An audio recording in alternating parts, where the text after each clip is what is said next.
Hi, I'm Annie Smith, and this is the West of Baltimore Block of the Month, made completely out of gorgeous cherrywood hand-dyed fabrics.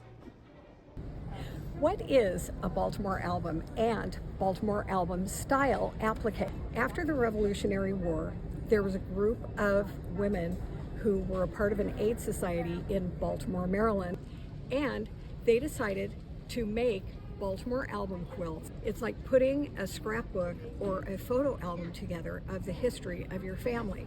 So each of their blocks in their quilts, although some of them were similar and had to do with George Washington or the Washington Monument or sailing ships or things like that that their husbands or family members would have sailed on, they were made into their blocks so that each of their quilts had the family history of their families, which I think is really, really cool, which is also one of the reasons why I put personal touches into my West of Baltimore quilt. The West of Baltimore quilt was actually born with me and a group of 12 students who wanted to do a block of the month with me.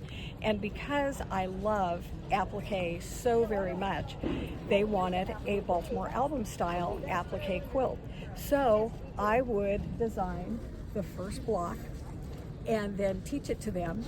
And in the second month, I would have the second block done. And then the third month, on and on and on, until at the end of the year, I had created 12 block designs for them to put together and allowed them to construct their quilt in any way they wanted. This particular quilt was made by Anita Phillips, and she did all of the stitching of the blanket stitch using black thread to give it a more folk art look. Now, when I do mine, I match all of the threads to the fabrics, and in a future video, I'm going to show you how I do match my threads so that you can get them just right. Now, if you decide that you want to stitch with all black thread, you can only do that when you do it on a completely black background. Otherwise, it looks kind of funny. The West of Baltimore looks like it's done as a whole cloth quilt, but it's really not. Each of these blocks are actual squares, and so you do each of the blocks one at a time. And in the quilt itself, there are 12 blocks, and then there is a border that fills in the sides, and then the corner block is actually much larger, which fills in the bottom and creates a lovely circular effect with the entire quilt when you see it completely finished. This is block number 1 in the Block of the Month series, and it is called Prairie Flower. And it's a traditional Baltimore rose tree style with a large flower in the center and roses at the top. It's very straightforward, and yes, there are lots of leaves, and you'll enjoy getting those points just absolutely perfect. This is block number 2, Bouquet for Sue, and Sue Nichols is the person who taught me how to do my machine applique technique, which this quilt was used to make. And so this was a block that I dedicated to her. It has some different elements in it than you'll find with the original first block, and that is on the vase, the holes or detail in the vase are actually reverse applique.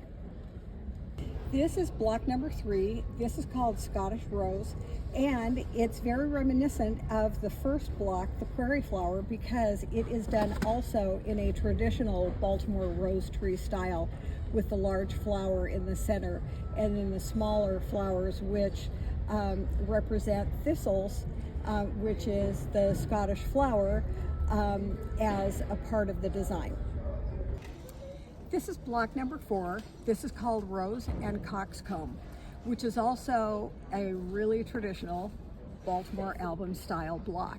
And so it has spiky flowers, and then also on this edge of this trumpet, it's rounded instead of being pointed, And these little dots can be appliqued on top, or they can be done as reverse applique, or you could add buttons, or you could add any other embellishment that you would like to accent your quilt.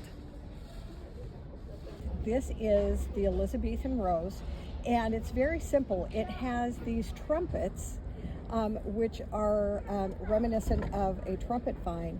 And this can either be a leaf, a detail on the trumpet, or you could actually cut this away and have the background show through.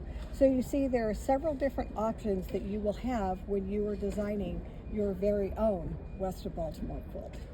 This is block number 6 in the series, and this is called Chrysanthemum. It's a very traditional Baltimore style block, but it is my unique design.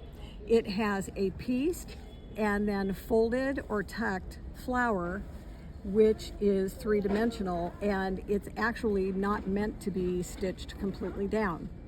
Then there are the little buds that are made out of yo-yos, and then some fine hand embroidery that creates the stem.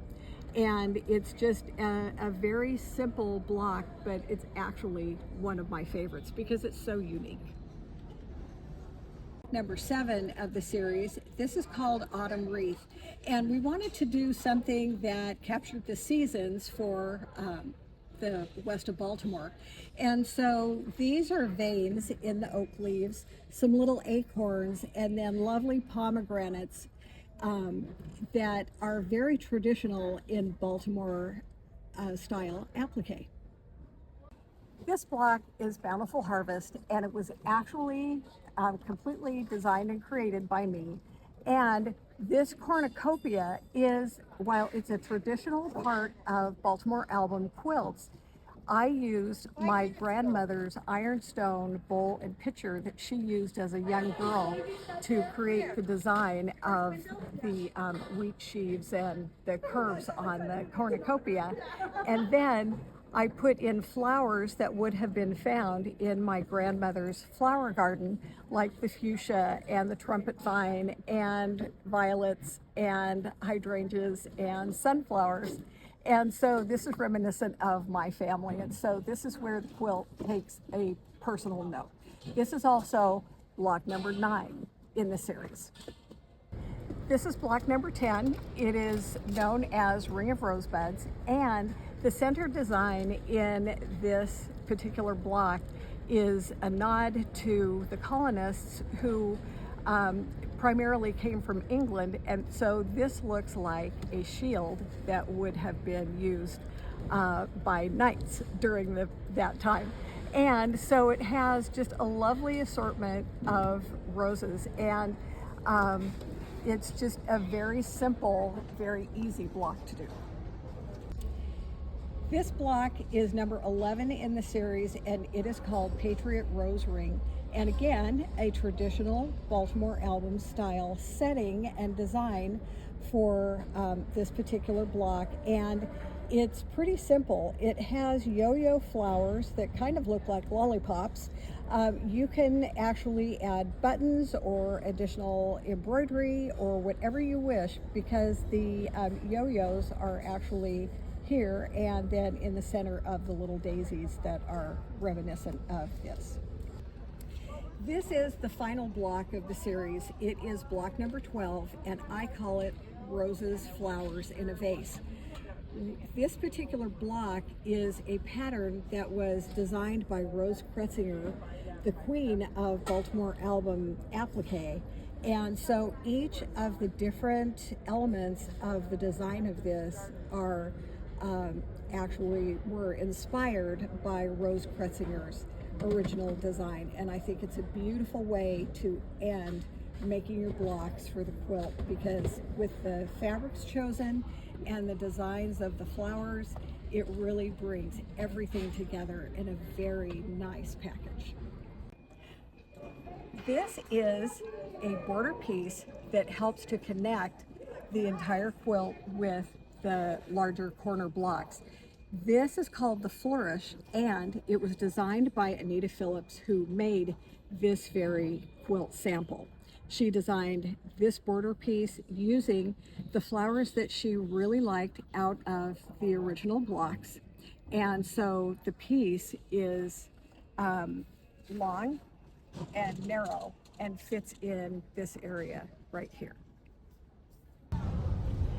This is the final piece of the quilt, and you will make 4 of these. This is the corner block, and the size is actually quite large.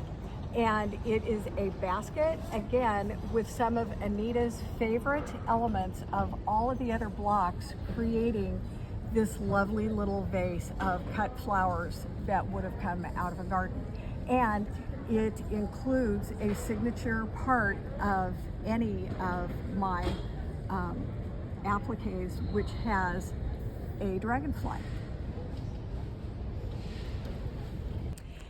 If you decide to do the Block of the Month subscription, this is how you will get your kit. 1 pattern with all of the fabrics pre-cut and ready for you to work with when you receive them. They have each been carefully curated so that they mirror the sample quilt completely. And so you will get all 12 patterns, 12 block patterns, and then for the 13 border and corners, you will get enough fabric in your kit to make all 4 of each of those.